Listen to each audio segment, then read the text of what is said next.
masasabi ko, horror. Horror, super horror. O tapos, saan ang punta mo? Ba't ka nagmamadali? May iniwasan ka bang tanong or what? Charot? Alam, may date lang po ako. Hindi, joke. Wow! Dirty date. Ano? Iba na ngayon eh. Dirty date na. May jowa ka ba, girl? Wala, girl. Ako?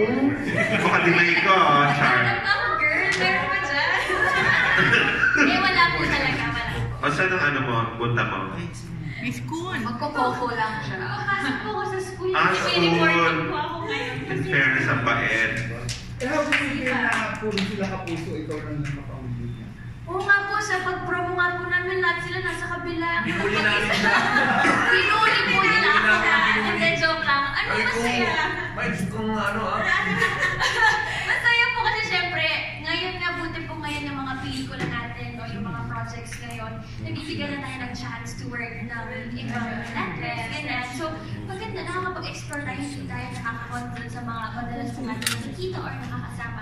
Mas maganda din yung nakakapag-explore tayo. Kasi, grabe, kung makausap mo sila lahat, ang tayo mo tutulan. Di ba, Kuya Tom? Ay, minsan, pagkausap mo si Kuya Tom talaga, yes. Ganun ka na lang talaga. I like my seminar. Focus, ano. Lalo na galing siyang school minsan, naka-uniform pa eh. Kung ano kaya, nag-ibang anyo ako. Extended, ano. Hindi mo naisip, Mas, na lipat ka na lang para pare-pareho ka na yung kapuso. Ikaw? Pura na sagot. Naisip mo ba yun, Miles? Kung saan po may trabaho, doon po tayo. Wow! Okay, thank you. O sige na, mag-aaral ka na. Maraming salamat po sa pagpunta. And alam niyo po, magpapapal ko sa mga artista na sinasabi nila na papadoyan ako. Pero sasabihin ko po sa inyo, panoorin niyo po yung malitig na birthday gift niyo na po sa akin. Birthday ko po sa Pilan.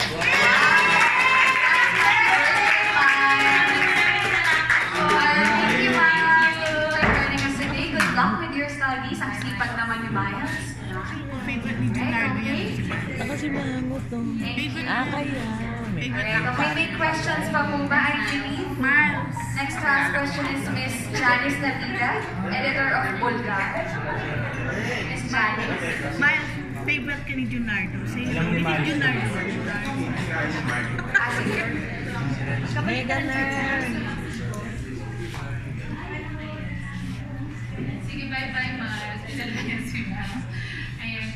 My question is, in this modern age na ang uso na ay social media, ang issue na ay sex video scandal, what's your personal belief or opinion in exorcism? Or did you have any experience na na-involved sa exorcism? Akala ko naman. Wait, sorry, how does, if I may clarify, the exorcism with relation to social media, paano po yung... No, I mean, kasi syempre ngayon, di ba, modern age na tayo. Aba. Social media na ang puso ngayon. Yes. High-tech na. Yes. Do you believe na meron pa rin nagaganap na exorcism? Most, I believe so. Like, especially siguro in more rural areas where it's more indigenous way of living or maybe tribal living. Perhaps it's still part of their tradition and culture. Siguro hindi lang tayo exposed to that because we live in cities and we have different things to attend to or may iba tayong, di ba, syempre with our work, kung paano ba naman din ang... Oo, I'm sure meron pa rin yung mga yun. But ako, I'm not personally exposed to it naman or wala akong narinig recently. But I think so. What do you think? Tom probably knows more. Okay. Baka na-research niya for sure. Guys, prepare kayo kasi mga 30 minutes. Wala nila. Like, Di ba naging US ka? Yeah. So sa US ba may mga ganyan-ganyan? Exorcism? I think there are still, like Jasmine said, in very rural states. Meron pa rin mga especially manood ka ng mga TV documentaries, ang dahil pa rin yung lumalabas na mga cases. Even for example, the exorcism of Emily Rose was based off of a true story that you can even listen to the actual audio clip sa YouTube, and that was from the 70s pa lang. Up till now, it's it still goes on. Siguro not as what do you call this? Not as publicized as before. Pero pag may plug show, watch Ghost Adventures, kahit doon may tinawag sa lang exorcist one time that gives them blessings and charms to ward off against the demons or evil entities that latch onto them whenever they do their investigations. I don't know if that answers it. Pero personally, may experience ka na or may kakilala ka? Ako yung na-experience ko lang yung anything like that, hindi naman with an exorcist, was when I was in grade school. I went to Sacred Heart College, which is now St. Mary, sa Catbalogan, Samar. May malaking acacia tree doon sa may canteen. And during the time of that Doña Paz incident, I was still very young. I remembered seeing that on the news, and I remember almost every week, laging may sinasabihan. I don't know if they were acting or not, but laging may estudyante na pinapalibutan. So syempre kami, ako mga grade 3. Titingin ka na gano'n. As yung mga madre, papalibutan, and then they'll take her away. Maybe an exorcist saw her or a priest prayed over her, but it was a recurring thing. I couldn't understand it. Even now, parang bits and pieces lang siya, pero medyo nakaka-traumatize. It was a weekly thing. You're a kid, yeah, for sure. Yeah. That's the only experience I've ever had. So hindi ka na curious, hindi mo pinag-aralan ganyan? Diba, just for this Now that you mentioned it. You will research it. Balikat kita. Ako naman, I've heard stories. I have friends who have experienced that, and I just remembered now. My mom, nagkwento siya, pero hindi nangyari sa kanya directly. She studied kasi in a Catholic school also. I think one of her classmates had that. She told me they were playing Spirit of the Glass. Kaya nangyari siya. I'll ask her again later if tama yung narinig ko from her before. But yeah, I remember her making kwento about that, and I think I believe there might be still exorcisms being done. But yun nga, I think the point of our movie also is to let people know na hey, maybe these things are happening.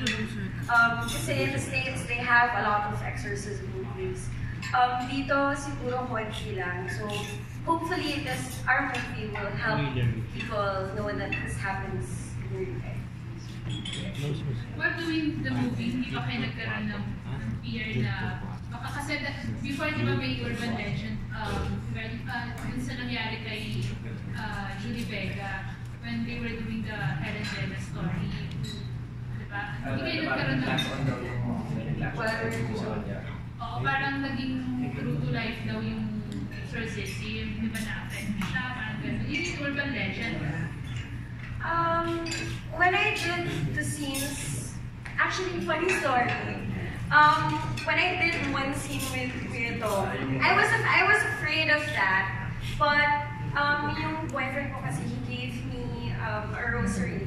I'm not Catholic, but since he is, binigyan niya ako just to put it in my pocket when I'm doing the scenes, and nag-pray din ako before that. Hindi naman nangyari yun. Wala naman masamang nangyari. But there was one scene that I did with Kuya Tom na because I was so into the scene, nung nag-cut na si Direk, Kuya Tom said, Ina, parang yung sugat. Showing. So when I checked it, I didn't even feel it. Meron nga talaga. Sa tinidor? Oh, because we used the real fork talaga, and I'm just here. I have a picture of it pa. So, I guess, tumusok talaga siya. Nangyari talaga siya. So, it was funny, and when that happened, it was really, really funny kasi after the whole thing, wala, nandiyan na siya. But I wasn't scared. I didn't feel like I should be scared na because I'm doing that scene, may mangyayari masama, or we might be entertaining the idea of the devil to like go inside our soul or something. Pero so far wala naman. And I guess it's because of the energy also of the set.